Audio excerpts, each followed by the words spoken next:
की किताब 1 अध्याय और 31 वचन से। और देख, तू गर्भवती होगी और एक पुत्र उत्पन्न होगा, तो उसका नाम यीशु रखना। Praise the Lord. कितने लोग इस वचन को जानते हैं? हम सब पहचानते हैं, बोलने की जरूरत ही नहीं, क्योंकि यह वचन को हम लोग अक्सर क्रिसमस के टाइम को पढ़ते हैं। हमेशा जो लोग नए हैं वो शास्त्र से पढ़ते हैं इस बारे में। पर आज हम इसके बारे में कुछ एक खोज लगाएं। इसने कहा, किस फिर से पढ़े पास साहब? कुमारी गर्भवती होगी, उसने कहा। और देख, तू गर्भवती होगी और तेरा एक पुत्र उत्पन्न होगा, तो उसका नाम यीशु रखना। अब इस बात को देखिएगा, बहुत से लोग इस नाम से परिचित है जिसका नाम है यीशु, पर आज बहुत से लोगों को पता नहीं है ये व्यक्ति कौन है, ये कहां से आता है, ये क्या करता है। तो मुझे आज आपके पारे सामने इस बात को रखने दीजिए। वो ये बात है 2000 साल पहले, 2023 साल पहले हम कह सकते हैं, इस पृथ्वी के ऊपर जब परमेश्वर ने इस पृथ्वी को बनाया तब ये पृथ्वी बड़ी खूबसूरत थी। इस पृथ्वी में कोई भी ऐसे गलत काम नहीं थे, पर बड़ी खूबसूरत थी। और फिर परमेश्वर ने निर्णय लिया कि मैंने आज हर वो ऊपरी चीज, समुंदर बनाया, उसने हर एक आकाश, पृथ्वी, वो सब कुछ जो भी आज दुनिया में है, वो सब कुछ परमेश्वर निर्माण किया। पर उसके बाद परमेश्वर को ऐसी जरूरत आन पड़ी कि परमेश्वर ने सोचा कि अब मुझे ऐसा व्यक्ति चाहिए जिससे मैं रोज वार्तालाप करूं। मैं कभी सोचता हूं परमेश्वर ने कितने अलग अलग चीज को ट्राई किया होगा। कभी परमेश्वर सोचा होगा चलो मैं मटका बनाता हूं, पर बाइबल कहते हैं परमेश्वर उस पर भी संतुष्ट नहीं था। परमेश्वर ने कहा चलो मैंने मछली बनाई, मछली देखता हूं। परमेश्वर कहा वो भी मेरे जैसे नहीं है। सोचिएगा परमेश्वर कितना सोचता सोचता सोचता रहेगा, हर चीज को ट्राई कर रहा है। पर एक दिन परमेश्वर ने कुछ ऐसा किया जो सबको चौंका देने वाली बात थी, और वो ये बात थी, बाइबल कहती है परमेश्वर ने मनुष्य को बनाया उसके प्रतिरूप में। और जब परमेश्वर ने उसके प्रतिरूप में मनुष्य को बनाया तब क्या हुआ? तब बाइबल कहती है मनुष्य को परमेश्वर ने मनुष्य को कैसा बनाया? मट्टी से बनाया।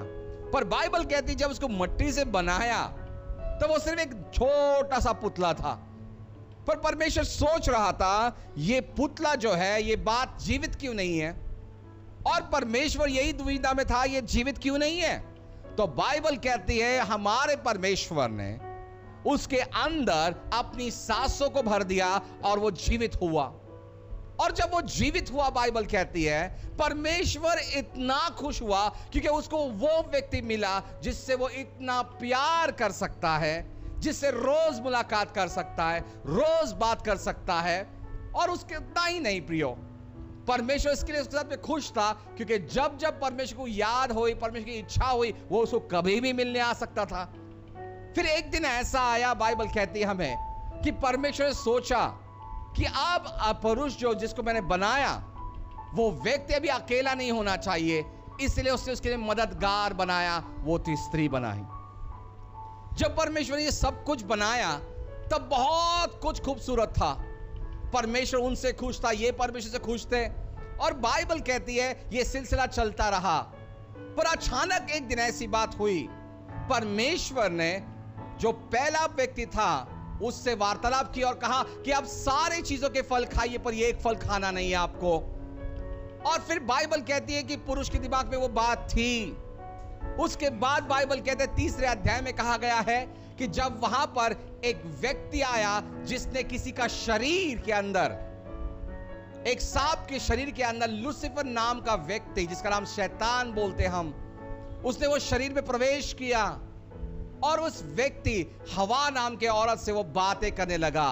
और हवा को अक्सर लगा कि जैसा मेरा आदमी लोगों से बात करता है, आज इसका नाम ये, उसका नाम वो, तो उसको लगा उसी तरह से ये जो चीज है, ये सांप जो है ये बातें करता है, तो ये उससे बातें करने लग गई। और जैसे ही वो बातें करने लग गई, ये सांप इतना चतुर था कि वो उसने उस औरत को अपने बातों के जाल में फंसा दिया। और जब वो जाल में फंस गए तो बाइबल कहती है हमें कि वो इतनी मगन हो गई, तो वो व्यक्ति उसके दिमाग से खेलने लग गया और उसे कहा, क्यों ना हम इस फल को खाएं? तो उसने कहा, ना ना ना ना, हमें बताया गया है कि ये फल खाने से ऐसा होगा। तो उसने क्या कहा? क्योंकि शास्त्र, उसने कहा कि शास्त्र कहता है कि अगर हमने उस फल को खाया तो हम मर जाएंगे। तब ये व्यक्ति बोलता है कि जब आप ये फल खाओगे आप मरोगे नहीं, पर आप क्या होगे? आपकी आंखें खुलेगी। पर इस औरत ने फिर से उस बात को टालने की कोशिश की, पर बार बार ये बंदा कोशिश करता गया और उसके दिमाग को उस फल के पास लाया जो बहुत ही आकर्षित था। और आज हम यही बात को देखते हैं कि जब वो फल के पास वो औरत इतनी आकर्षण में आई, और बाइबल कहती हमें कि जब उसने वो फल खाया, तो बाइबल कहती है सच में वो मरे नहीं, पर उनकी आंखें खुली। और वो जब आंखें खुली, तब उनको एक पता चला कि अरे हम तो नग्न हैं। और फिर बाइबल कहती है जब उनको पता चला कि हम नग्न हैं, तो अब क्या है? और तब बाइबल कहती है कि परमेश्वर उनको खोजते आया। और जब परमेश्वर खोजते आया, तब एक सवाल हुआ जिसके परमेश्वर को ही पेच में डाल दिया। और वो सवाल ये था कि जब परमेश्वर उसको गुहार लगाई, आदम तू कहां है? वो आवाज ही नहीं दे रहा। उसने कहा, आदम तू कहां है? वो आवाज ही नहीं दे रहा। फिर से उसने कहा, आदम तू कहां है? अब वो प्रत्युत्तर करता है और कहता है, प्रभु मैं आपके सामने कैसे आऊं? मैं तो नग्न हूं। तब परमेश्वर प्रत्युत्तर करता है और क्या कहता है? तुझे किसने कहा कि तू नग्न है? और तब परमेश्वर को समझ में आया कि वहां पर कुछ तो हुआ है। और वो जो बातें वहां पर हुई, उसको परमेश्वर ने एक नाम दिया, और वो नाम है पाप। इस बात को ध्यान में रखें, जब वो पाप वहां पर आया, तो उस पाप ने क्या किया? उस पाप ने परमेश्वर के आंखों में आंसू लाए, परमेश्वर को क्रोधित किया। अब परमेश्वर ने निश्चय ले लिया कि अब मैं मनुष्य के नाश करना चाहता हूं। और परमेश्वर ने सोच लिया, बस अब मैं नाश करना ही चाहता हूं। पर बाइबल कहती है हमें, परमेश्वर ने फिर कुछ तो सोचा। वहां पर परमेश्वर ने ऐसी बात को सोचा जो आप और मैं कभी विचार नहीं करते थे। इसलिए लोग बोलते हैं ना कि गुस्से में कभी भी कोई निर्णय लेना नहीं है। तब हमारा परमेश्वर ने वैसा ही किया। हमारे परमेश्वर ने, जो बाइबल कहती है, वो संयम रखा है। उसने उसके लोगों को देखा जो लोग पाप में बड़े हैं, वो उनके लिए कुछ कर नहीं पा रहा था। तब बाइबल कहता है परमेश्वर ने एक योजना बनाई, मुझे इनका नाश नहीं चाहिए, पर इनको मुझे बचाना है। प्रियो, इस बात को देखिएगा, जब ये पाप ऐसे हट से होते हैं, तब जैसे मैंने कल बताया, फिर से उस बात को दोहराना चाहता हूं, जब ये पाप होता है तब परमेश्वर और हमारा संपर्क टूट जाता है। और जब परमेश्वर का और हमारा संपर्क टूट जाता है, तब क्या होता है? आप और हमारे बीच में, परमेश्वर के और हमारे बीच में एक दीवार आती है। और वो दीवार क्या करती है हमारे बीच में? ना परमेश्वर हमें सुन सकता है, ना हम परमेश्वर को सुन सकते हैं। बस इतना ही नहीं है, जब ये पाप आता है तब बीमारियां आती है। जब ये पाप आता है तो आशीषें रुकती है। जब ये पाप आता है तो हमारा नाश होता है। जब ये पाप आता है हमारे पास कोई आशाएं नहीं होती है। जब ये पाप आता है हमेशा एक डर बना रहता है, मेरा मृत्यु का डर। जब ये पाप आता है तो ये डर की आत्माएं को लेकर आती है। जब ये पाप आता है तब क्या होता है? हमेशा हम हताश वाला जीवन में जीते हैं। पर तब ये सारी बातें जब हो रही थी, तब परमेश्वर ने सोचा कि अब मुझे इनको बचाना है, मुझे कुछ तो करना बहुत जरूरी है। और तब परमेश्वर ने, बाइबल कहती है, फिर से मैं कहना चाहता हूं, तब परमेश्वर ने योजनाएं बनाई, मुझे बचाना है। और तब बाइबल कहती है, वहां पर परमेश्वर ने एक मेमने को देखा, और वो मेमने को लेकर आया उनके पास। और बाइबल कहता है जब वो मेमना उनको दिया गया, तब परमेश्वर ने उस मेमने को काटा। जब उस मेमने को काटा गया, और तो परमेश्वर ने क्या कहा? ये आपके लिए कपड़े हैं, आप पहन लो। जब परमेश्वर ने उन्हें कपड़े दिए, उस कपड़े क्या थे? उस मेमने के चमड़ों को जब उन्होंने पहन लिया, तो तो इस बात को ध्यान में रखें, उन चमड़ों में से क्या गिर रहा था? उन चमड़ों में से हम देखते हैं खून के बूंद गिर रही थी। और वो खून के बूंद क्या है? आज मुझे बताने दी वो चमड़ा और क्या है, और वो खून के बूंद क्या है। इसलिए बाइबल कहती है, यूहन्ना सुसमाचार में कहा है, जगत का मेमना है वो जो आपके लिए और हमारे लिए मारा जाएगा। वो जब मेमना मारा गया तो उसके कपड़े हमें मिले। और बाइबल कहती जब वो बूंद गिरे वो क्या था? इसलिए तो बाइबल कहती पहले यूहन्ना 1:7 में लिखा है कि यीशु का लहू हमें सारे अपराधों से शुद्ध कर, उसका लहू हमें सारे पापों से धोकर शुद्ध करता है। फिर आप सोचिएगा, जब उसने उसे कपड़े दिए तब क्या हुआ? तो बाइबल कहते हैं उनके पापों की क्षमा हुई पर मृत्यु टला नहीं। फिर आज आप सोचिएगा, वो परमेश्वर आपको बचाने के लिए वहां पर उसने उस मेमने को काटा। फिर आज हम देखते फिर ऐसी प्रथा चलती रही, लोग पाप करते गए और ऐसी प्रथा चलती गई।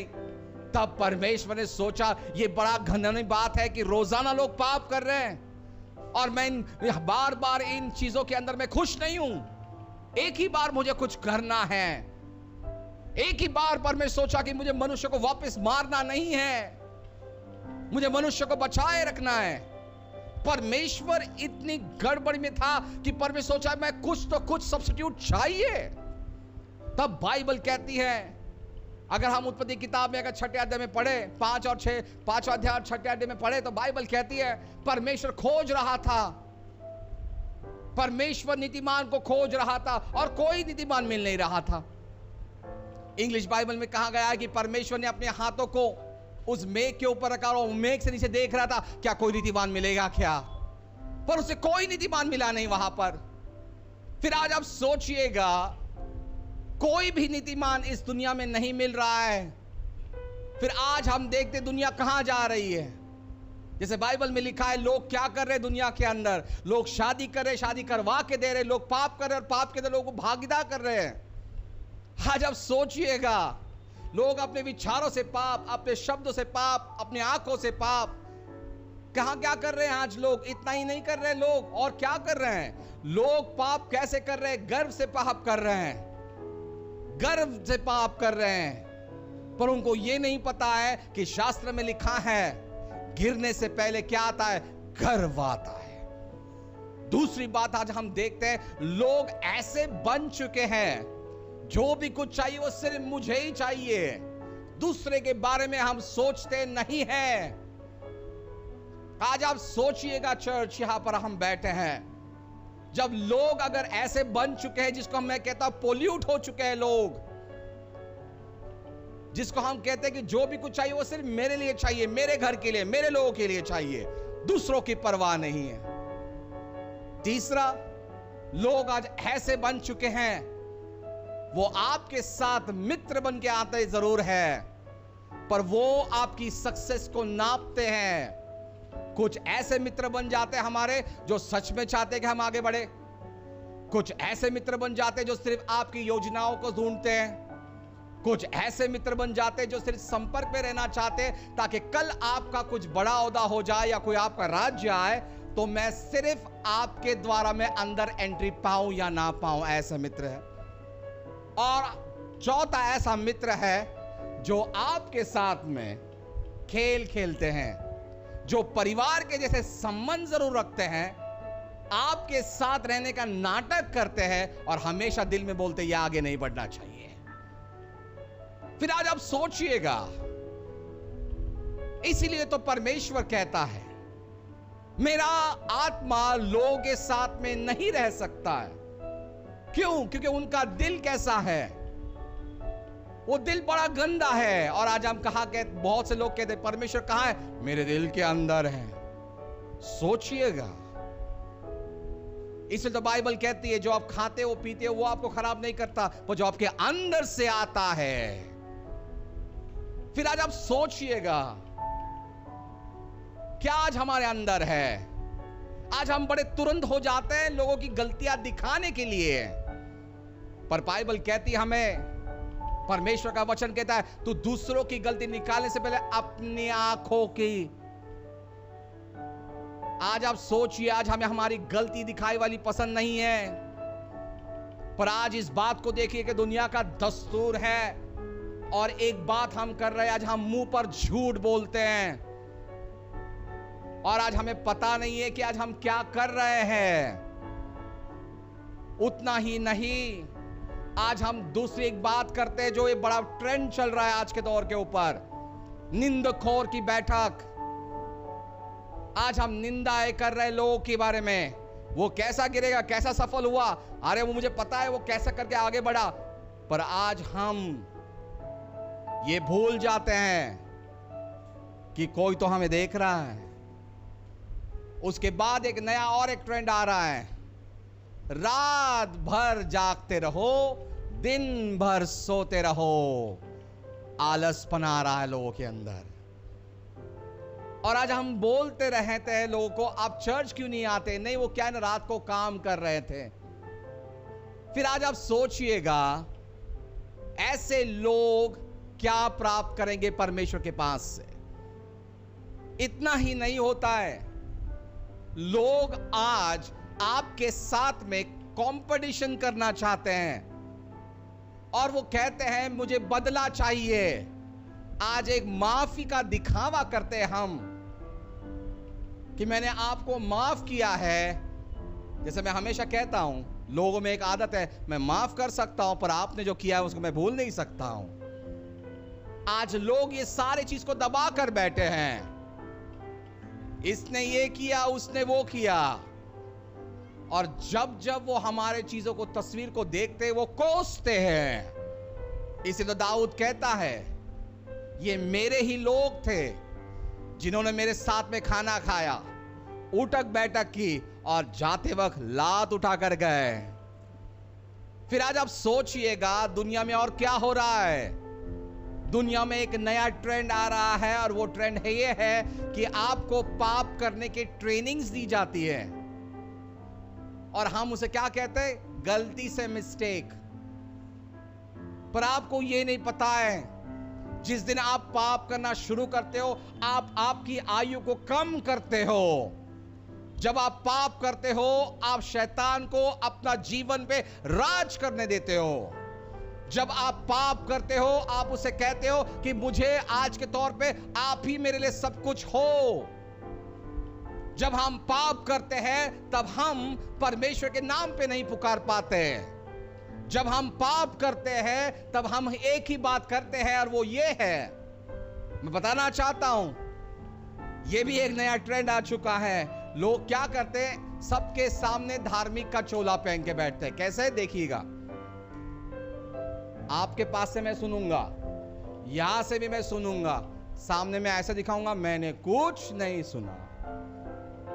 वो कूटनीतिक योजनाएं आपके लिए बनाते हैं, फिर दिखाया जाता है। इसलिए इफिसियों की किताब में कहा गया है, जब आपके घरों में बच्चे हैं, उनके सामने आपने क्या करना नहीं चाहिए? ऊंची आवाज में और अपना बर्ताव ठीक करना चाहिए। पर आज क्या कर रहे हैं? आज हम हमारे घर के बच्चों के सामने बातें करते, वो अंकल वैसा, वो आंटी वैसा। फिर आज हम वो कभी कोई कलीसिया में आए, कहीं बाहर मिले, डिस्टेंसिंग करते हैं। क्यों? बीज बोई गई है। फिर और क्या होता है? जब हम पाप करने लग जाते हैं, हमारे अंदर एक होती है कमजोरियां, हमारी बाहर निकल आती है। जब हम पाप करने लग जाते हैं, हम प्रार्थना करते भी रहेंगे तो क्या होता है? हमारा शरीर वहां पर होगा, हमारा दिमाग दूसरे गांव में होगा, हमारे विचार कहां पर होंगे, और मैं देह से सिर्फ यहां पर हूं। और हम उसे क्या कहते हैं? मैं प्रार्थना कर रहा था। इसलिए तो शास्त्र सीधे तौर पे कहता है, ये होठों से मेरा सम्मान करते हैं, इनका हृदय मेरे से लंबा है।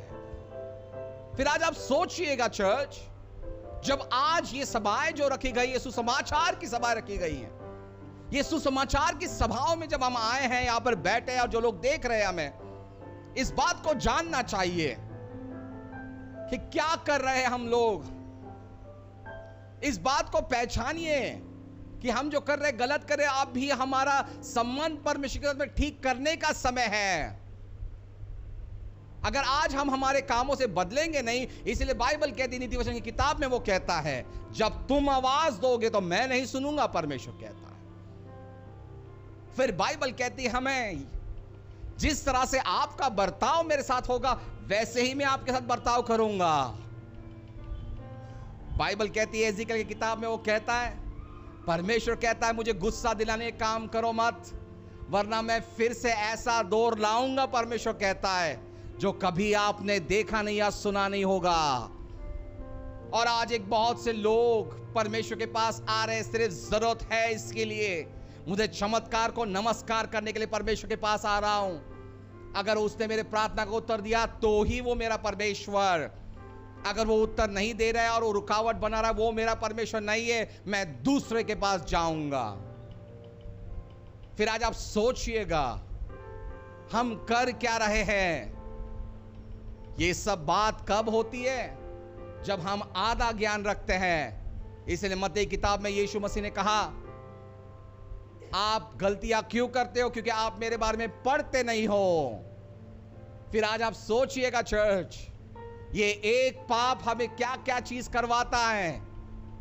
इसलिए आज हम देखते हैं, जब लोग सोते हैं वो चैन की नींद नहीं सो पाते हैं। क्यों? क्योंकि जब पाप होता है तब हम सो नहीं पाते। इसलिए बहुत से लोगों के स्वप्न में सांप आते हैं, अब घातिक सोच आती है, उसके अंदर विचारों के स्वप्न आते हैं, नाच घात और चोरी वाले स्वप्न आते हैं। इसलिए लोग डर जाते हैं। इसलिए पौलुस कहता है, पाप को अपने जीवन पे राज मत करने दो। फिर आज हम क्या कर रहे हैं? फिर इस बात को सोचिएगा कि परमेश्वर हमसे कैसे हाथ बढ़ाएगा, कैसे परमेश्वर आपके और मेरे साथ संबंध रखेगा। इसीलिए बाइबल कहती है, यशायाह किताब 1 अध्याय में कहा है, परमेश्वर कहता है, जब आप लोग मेरे पास गुहार लगाओगे तो भी मैं सुनूंगा नहीं। क्यों? आपके हाथ में क्या है? पाप है, वो कहता है। यशायाह 59 अध्याय में लिखा है, परमेश्वर कहता है, तू अगर मेरे नाम पे बुलाएगा भी तो मैं सुनूंगा नहीं। क्यों? तेरे हाथ में पाप है और तेरी उंगलियों में क्या है? You have iniquities in your hand। वो बोला, तेरे हाथों में क्या है? अपराध है, वो कहता है। फिर आप सोचिएगा, अगर अपराध है वहां पर तो वो परमेश्वर कैसा सुनेगा? और यहां पर बैठकर हम कहते हैं, प्रभु तू सुन, कैसा वो सुनेगा आपसे? यहां पर हम सब बैठकर दिखावा कर रहे हैं कि हम प्रभु तेरे साथ में हम प्रार्थना करेंगे। वो प्रभु आस लगाकर बैठता है।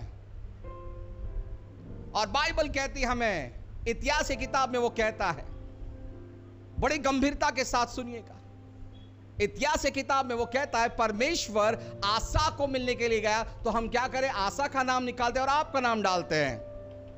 परमेश्वर आप लोगों से मिलने के लिए आया और उसने क्या कहा? ये चेतावनी है। वो कहता है, अगर आप मेरे साथ रहोगे तो मैं आपके साथ रहूंगा, अगर आपने मुझे त्यागा तो मैं आपको त्यागूंगा। और प्रकाशिका की किताब में लिखा है, अगर आप कुनकुने रहोगे तो परमेश्वर क्या करेगा? वो आपको उसके मुख से थूक देगा। फिर आज आप सोचिएगा, अगर वो परमेश्वर हमें थूक देगा तो हम कहां जाएंगे? सोचिएगा, सोचिएगा, सोचिएगा।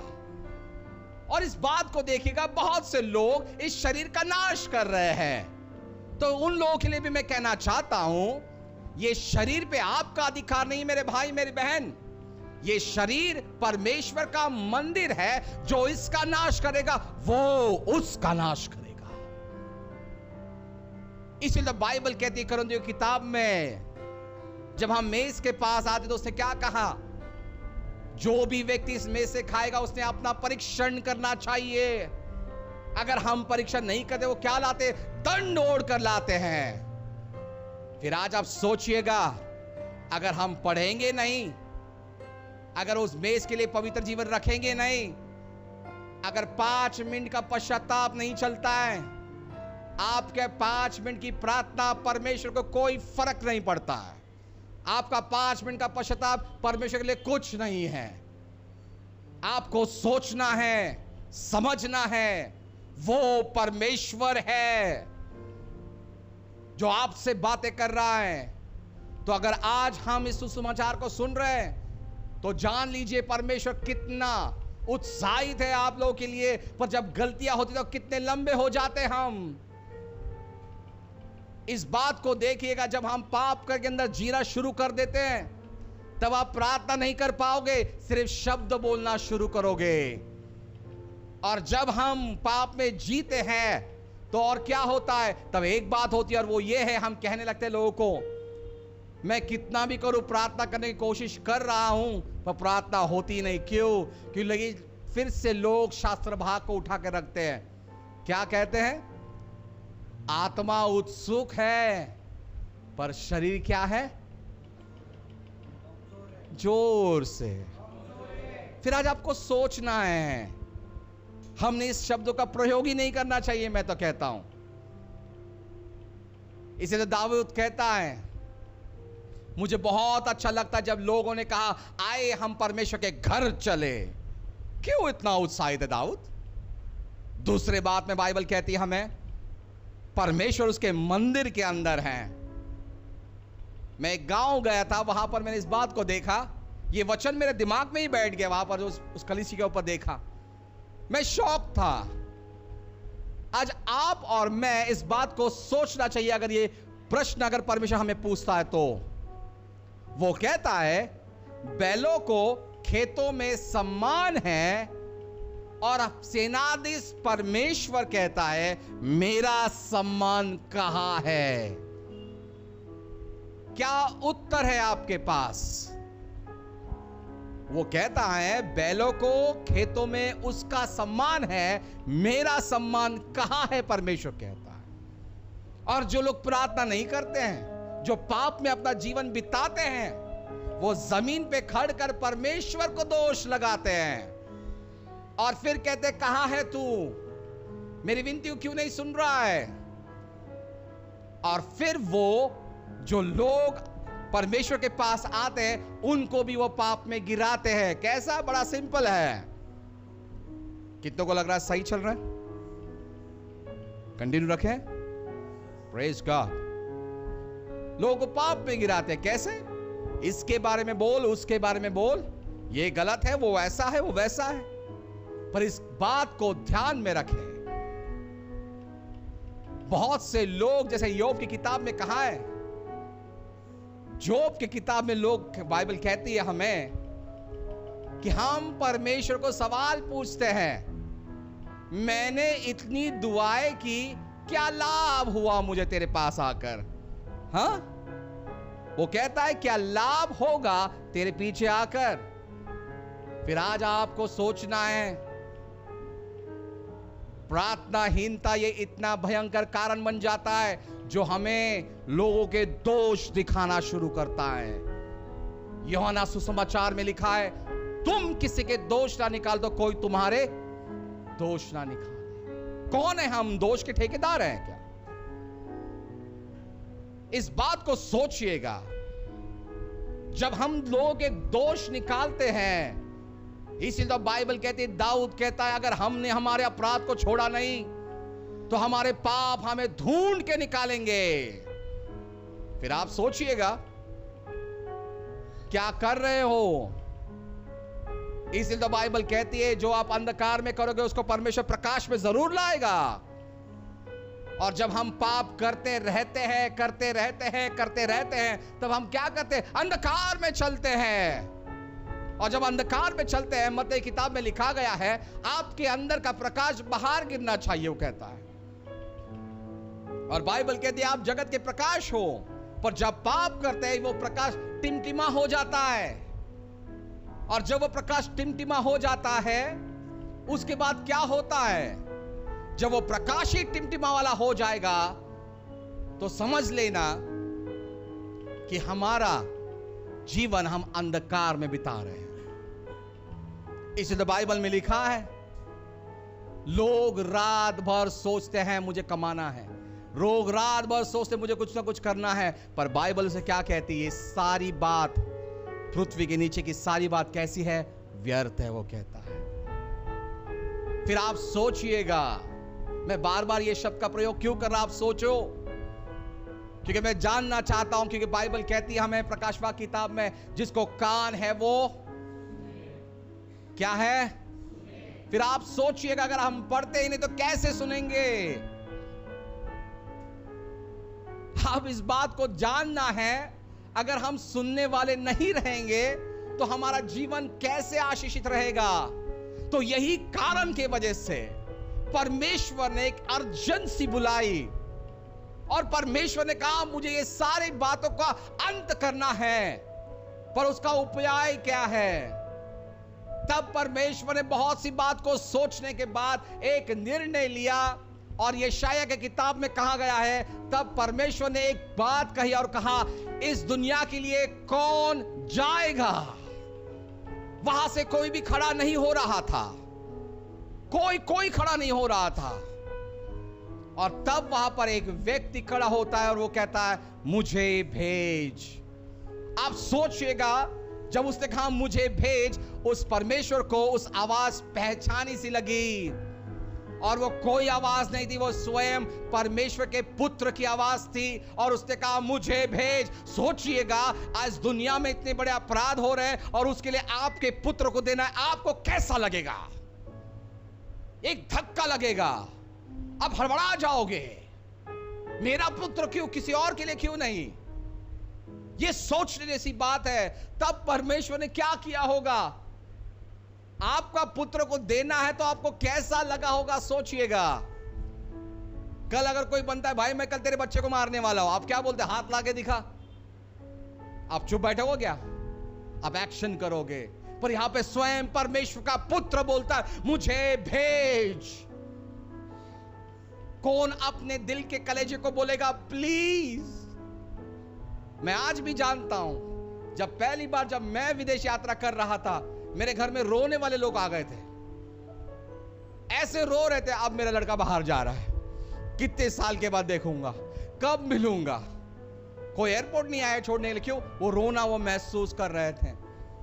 मैं घर में बड़ा ढीठ बन के चल रहा था, हाँ कुछ नहीं होगा, मुझे कुछ नहीं होगा, हाँ कुछ नहीं होगा।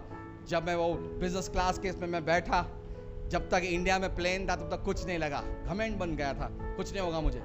जैसे ही वो हवाई अड्डा इंडिया से वो मुझे लेकर टेक ऑफ हुआ, मैं फूट गया, मैं रोने लगा, घर की याद आने लग गई।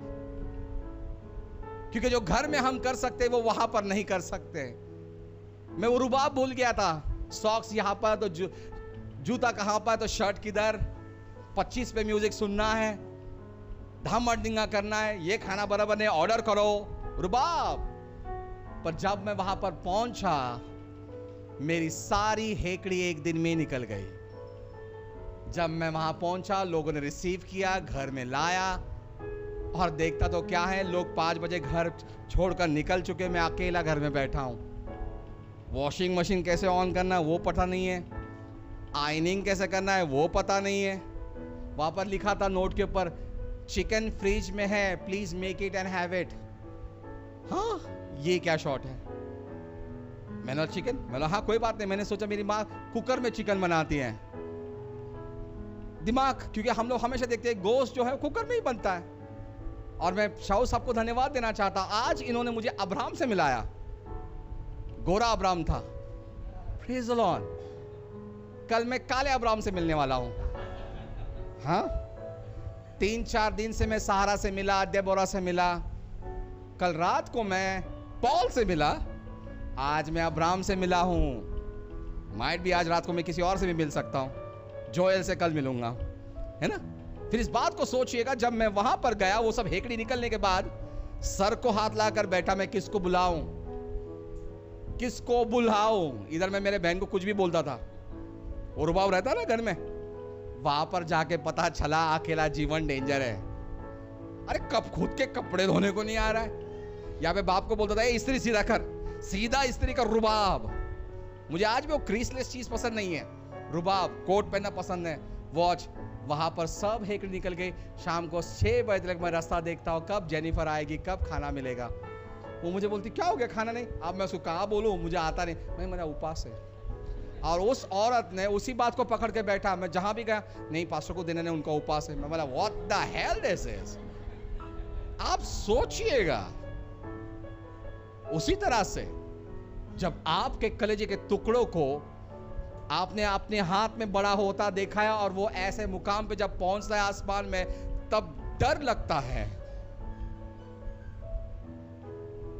माय गॉड, मुझे रोने को बहुत जल्दी आ जाता है। ये बहुत टेंशन वाली बात हो जाती है। मैं आप भी जब जाता हूं तो मुझे बहुत टेंशन आता है, घर पे मिस कर रहे लोग, पर जब घर पे आने का तो बोलते हाँ आ गया। जब आपू ने सब मिस करते हैं, आने के बाद आता साहेबाल है।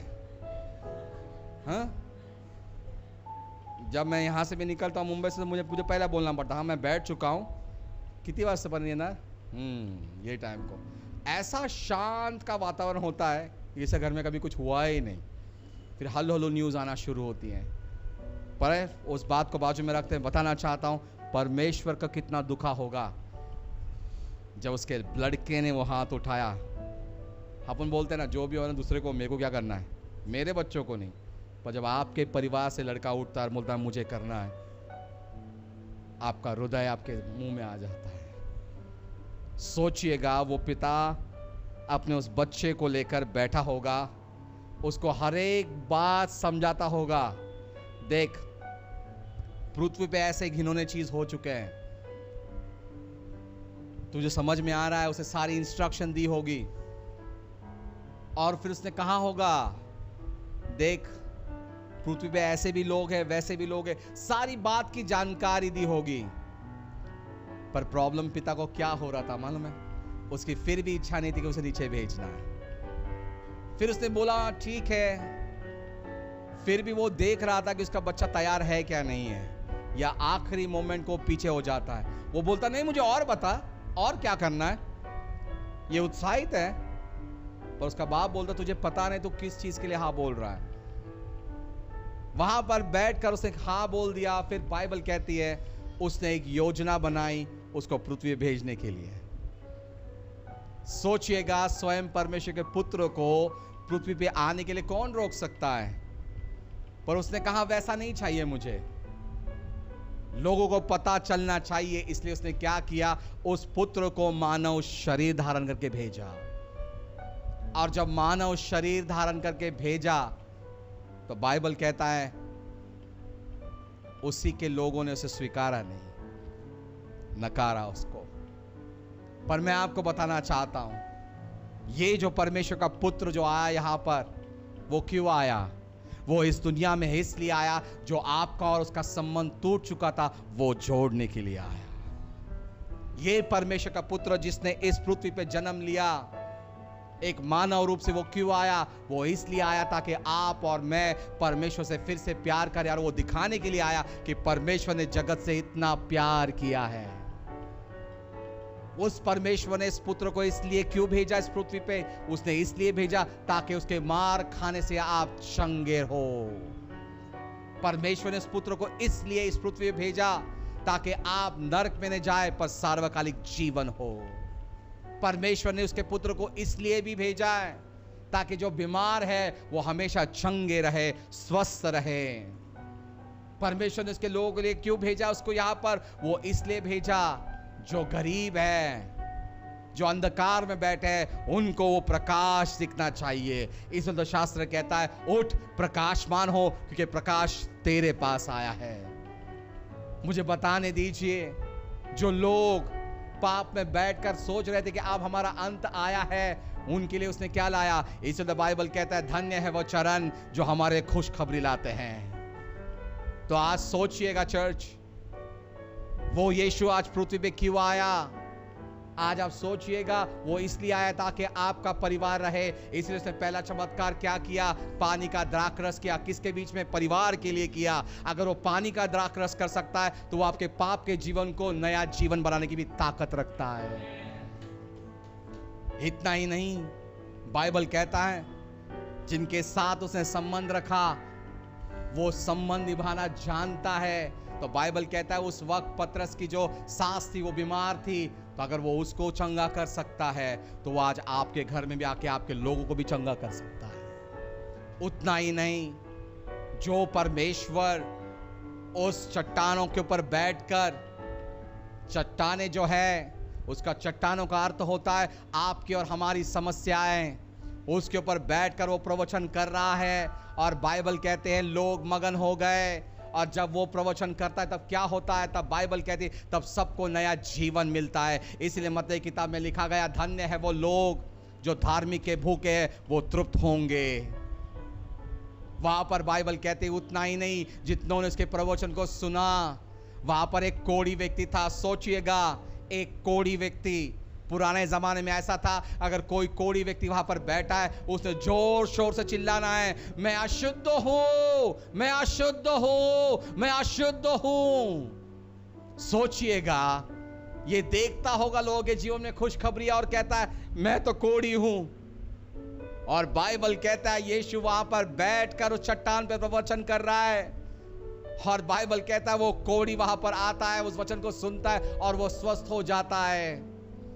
फिर आज आप सोचिएगा, आप कहोगे प्रभु मेरी योग्यता कुछ नहीं है, प्रभु मेरे अंदर ये सारे गुण जो है प्रभु बहुत गलत है, पर जब परमेश्वर छूता है वो क्या करता है आपको, उसीलिए वो गीत में कहता तू जो इस बर्तन को छूता है वो बर्तन क्या बन जाता है, नया हो जाता है। तो इसीलिए बाइबल कहती है जो कोई भी मसीह यीशु में, वो एक नई निर्मिति बनता है। उतना ही नहीं होता है, बाइबल कहती, कल हमने देखा बातिमस को देखा, जो अंधा था, तिमय का लड़का अंधा भीख मांग रहा था। उसी तरह से आज आप और मैं जब हम पाप में रहते हैं तब हम क्या हो जाते हैं। इस बाइबल कहती है इस जगत के परमेश्वर ने हमारे आंखों को अंधापन लाया है। इसीलिए तो परमेश्वर क्यों आया है, जब उसने बातिमस के आंख को छुआ उसने क्या पाया, दृष्टि पाई। जब यीशु हमारे जीवन में आता है हम अंधकार से प्रकाश में आते और हम नई दृष्टि से चलते। इसीलिए उसने क्या कहा, हम दृष्टि से नहीं चलते पर हम विश्वास से चलते हैं। उतना ही नहीं प्रियो, जब यीशु मसीह वहां पर आते हैं तो और क्या होता है, जो 12 साल से वो औरत लहू में लहूलुहान थी, अपने परिवार से वंचित थी, पैसा नहीं था, पर क्या होता है, उसने बताया अगर आप विश्वास रखोगे तो असंभव की भी संभव करने की ताकत वो रखता है। Praise the Lord. उतना ही नहीं, बाइबल कहती है हमें कि जब यीशु मसीह जहां भी गया वहां पर बड़े झुंड गए उसके पीछे, और वहां पर देखते चेले उसके पास आते और क्या कहते, भोजन का समय हुआ है। तब हम देखते हैं यीशु मसीह ने क्या कहा, सबको बिठा कर रखो, क्योंकि बाइबल कहती है हमारा परमेश्वर जीवन की रोटी है। फिर आज सब सोचिएगा उस जीवन की रोटी ने क्या किया, लोगों को बिठाए रखा और उस मच्छी को और उस रोटी को लिया और परमेश्वर को धन्यवाद दिया, कितनों को खिलाया, 5000 लोग खाए, 12 टोपलियां वैसी मिली। तो उसी तरह से वो हमें बताता है जो भी यीशु मसीह के पीछे आता है वो हमेशा बहुगुणित होता है, वो हमेशा तृप्त रहेगा। उतना ही नहीं होता है प्यारों, इस बात को ध्यान में रखो, उसने हमें और एक बात बताई। जब एक रोमी सिपाही उसके पास आया, वो एक दर्द लेके आया कि मेरा मित्र जो है, मेरा सहकार्य जो है वो बीमार है। तो उसने कहा चलो मैं आपके घर आता हूं। उसने कहा चलो, पर बीच में उसने रोक लिया और क्या कहा, आप मेरे घर मत आओ पर यहां ही खड़ो और उस शब्द को भेजो। इस व्यक्ति को यह बात कैसे पता चली कि आप यहां से भी बोलोगे तो मेरा जो बीमार व्यक्ति वो चंगा होगा, क्योंकि इसका मतलब हमें पता चलता है उस व्यक्ति ने परमेश्वर के वचन को पढ़ा होगा। इसलिए बाइबल कहती है, भजन संहिता 107 में लिखा है कि यीशु मसीह ने क्या किया, अपने शब्द को भेजा और उसे चंगा किया। तो इस बात को ध्यान में रखें, जब यीशु मसीह हमारे पास आते हैं वो हमारे जबान में सामर्थ्य देते, काय का, चंगाई का, निर्माण करने का, आशीष का। इसलिए यीशु मसीह आया।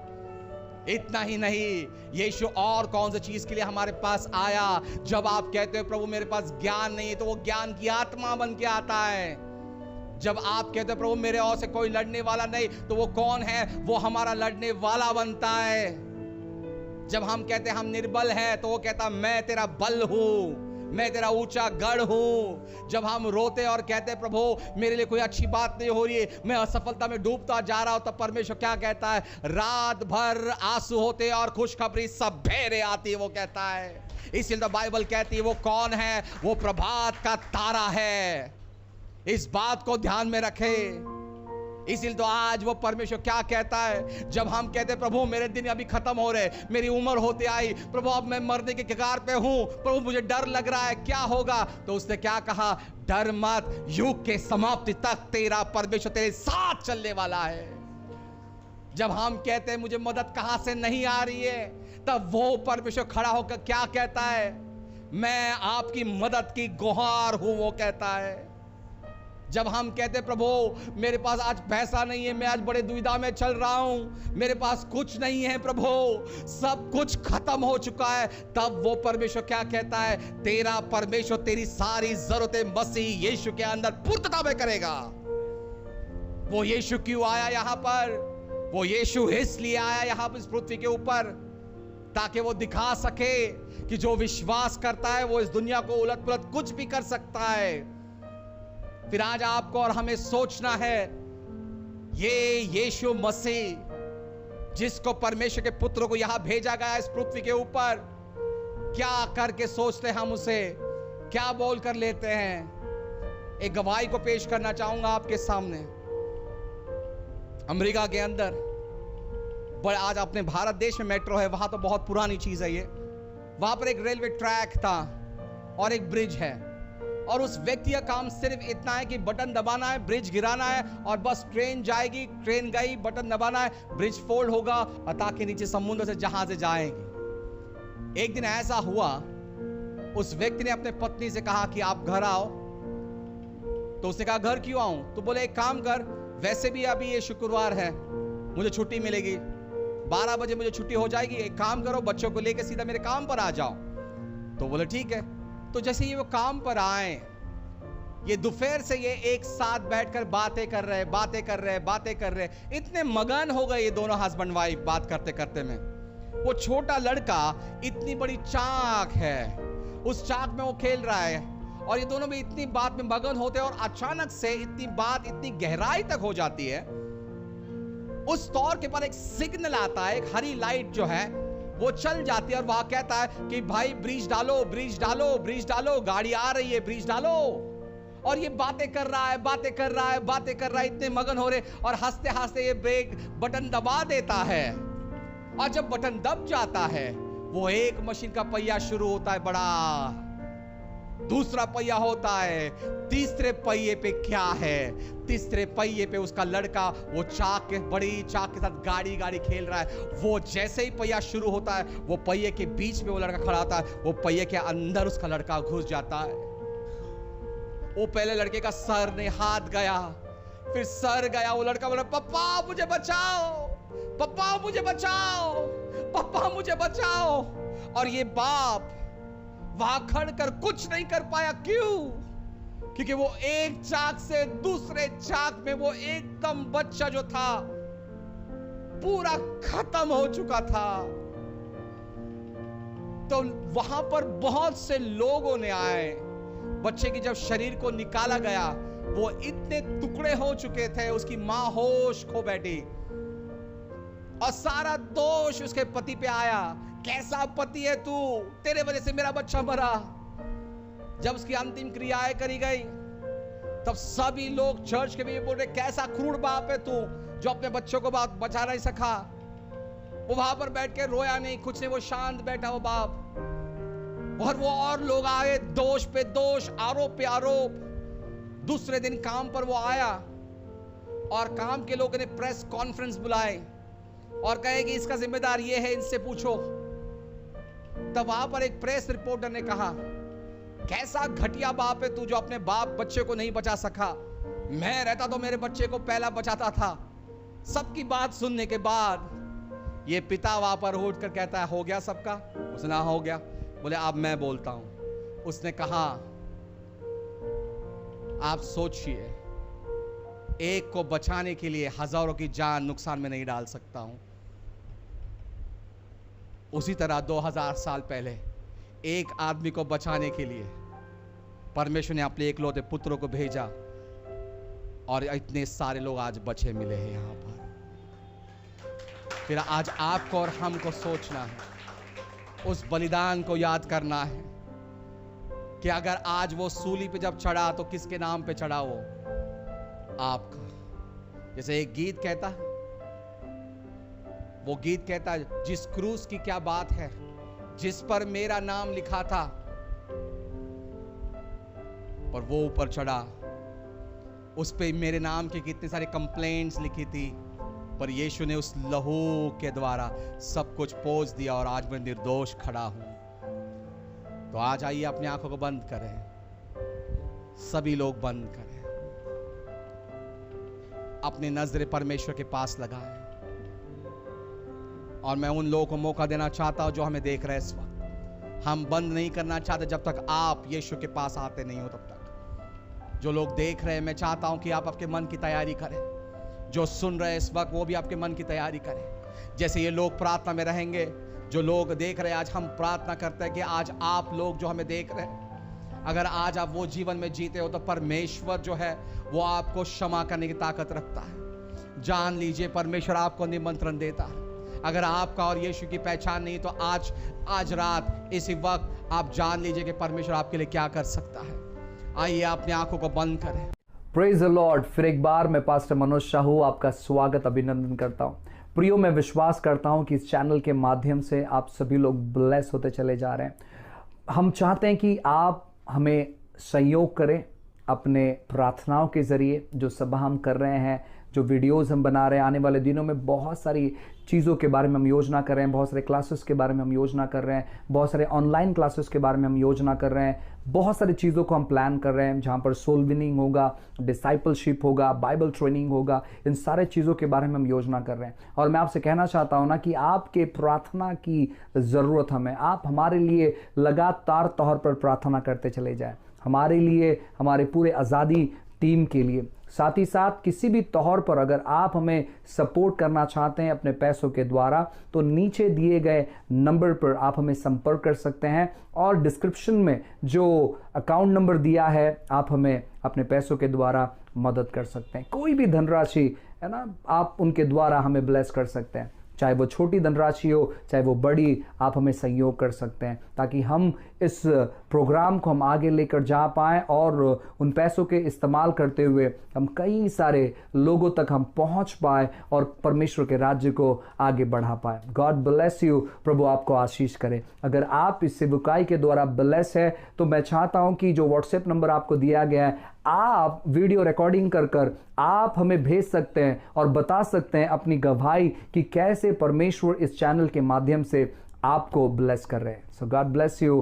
प्रभु आपको बहुत बहुत आशीष करे। नेक्स्ट वीडियो में जल्दी मिलते हैं।